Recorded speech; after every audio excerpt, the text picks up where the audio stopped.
So Nintendo just revealed the brand new OLED Nintendo Switch that they're going to be launching later this year. A lot of the internet and a lot of fans out there are kind of mixed on this, and a lot are pretty upset with the Nintendo. But should fans be upset with Nintendo with this announcement? We're going to talk about that in this episode right now.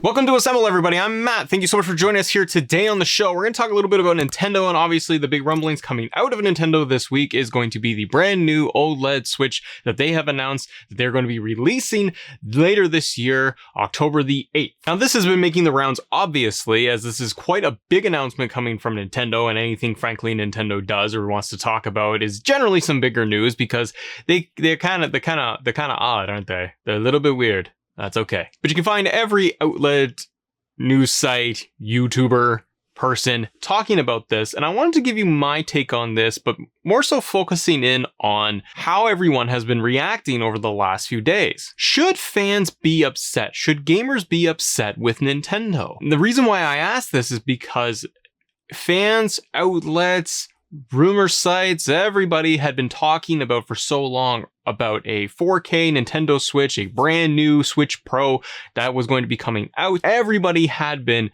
talking about it to the point where it almost felt like it was real, that this was going to happen. And then Nintendo announces on their Twitter that they have a brand new OLED Switch that is going to be coming out. The brand new Switch is white. It comes with a 7-inch OLED display, which is really, really cool. You get an Ethernet port built into it versus having to buy an adapter like Matt, which was already available on the original Xbox. Anyways, white Joy-Cons, white dock, enhanced audio is in there as well. Big wide stand, kickstand, so that you don't have the little flimsy guy that you like a tic-tac. You're gonna bust out. But the internals of the actual system itself, nothing has changed. It's the exact same as the original Switch that we have many years ago. I enjoy my Switch. I love it for all of the first party titles that Nintendo brings out. Everything from Mario Odyssey, Mario Kart, Zelda, all of these main franchises, I love my Switch for that. So when Nintendo announces that they're going to be coming out with a new Switch, everyone's all tingly inside, feeling that this is going to be awesome. But when the news comes out that this is the Switch that they're releasing this year, and it is not the rumored Pro model that everyone was speculating about, so much of the fans and universe out there are getting very, very upset with Nintendo for this announcement. Should we though? This is Nintendo. They have done this forever. They beat their own drum. They don't necessarily give fans exactly what they want, and they take a very long time to produce their games, their consoles, and everything that they do. And Nintendo is very much a toy company, and they are a business, and they are very much interested in being able to iterate off of something that is very successful coming from the original Switch and being able to build upon that. But are we really mad at Nintendo, or are we really mad at outlets, sites, journalists talking up the fact that we were supposed to get a Pro model of this console and we feel cheated or wrong? But none of that had come from Nintendo themselves. Nintendo never said that they were going to be releasing a Pro. They may have the intentions to do it. They may very well launch a brand new Pro that's up-res, better graphics, better internals, better everything in maybe a year. We don't know. And sure, I don't doubt that some of these outlets, journalists, people that are insiders have working knowledge of what is going on. I'm too stupid to do all of that stuff. That's not my forte. I'm not doubting that they have done this, but I think that fans in general of gaming, we have a tendency to jump right on that hype train and go for it all the way to the point where it's basically fact. The new OLED comes in at $349 US. Now, if you're like Matt and you live in the Canada, it gets really expensive for a very small upgrade. We're talking like $450 Canadian, and that's before we slap on our amazing tax on top of it. So as we're inching towards $500 Canadian to have an OLED screen, for me, somebody having it, it is not enough to be able to make a switch over.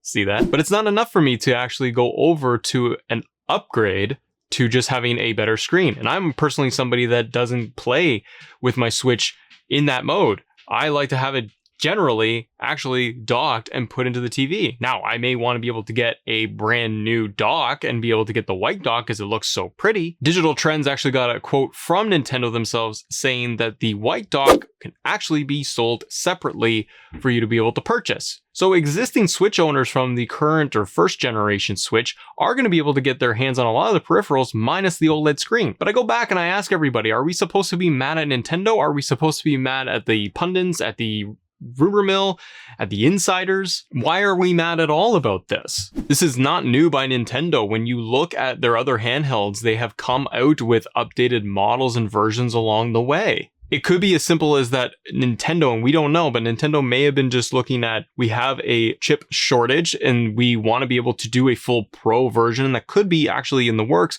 but because of COVID and everything that's happened for the last year and a half, they haven't been able to produce that. And what they can do is give us an incremental update for people that maybe haven't even gotten a Switch at this point. They haven't jumped into the console, and now they can look at it and say, we've got a brand new console and we have an updated screen and it's worth buying. And it's got the giant Nintendo price tag along with it, whether you are existing or a new customer. But typically, I mean, at the end of the day, it's a business and Nintendo wants you to buy their product one way or the other. The other thing we have to keep in mind too, everybody, is that so many of us and people that are watching this episode, and thank you both, by the way, both of you. Yeah, I said it. It's probably two of you. Hi. But for all of us, we are in this echo chamber and we are on our Twitter and we are on YouTube and we are looking at all of the rumors and the updates and the news and what could be and what is happening and so forth within the industry. And that's amazing. And I love it. That's hence why we're here, because we're passionate about it and we care about our games and we care about what they're doing. And are they going to do something that's pro-consumer? And what is Xbox doing? What is PlayStation doing? What is Nintendo doing? What are we doing on PC? We care about all of these things, and that's amazing. But we have to understand too that at the end of the day, it is a business, and Nintendo doesn't owe anything to its fans, nor has it ever really trended in that way of like, we're going to deliver banger after banger title consistently year after year after year. We do get little moments where you get Breath of the Wild and Odyssey and all these titles coming out, but how many times have we all bought Mario, original Mario, on all of our Nintendo products and consoles over the years? I certainly have, and that's just the one piece of Nintendo that they have done with their market and with their fan base over the years.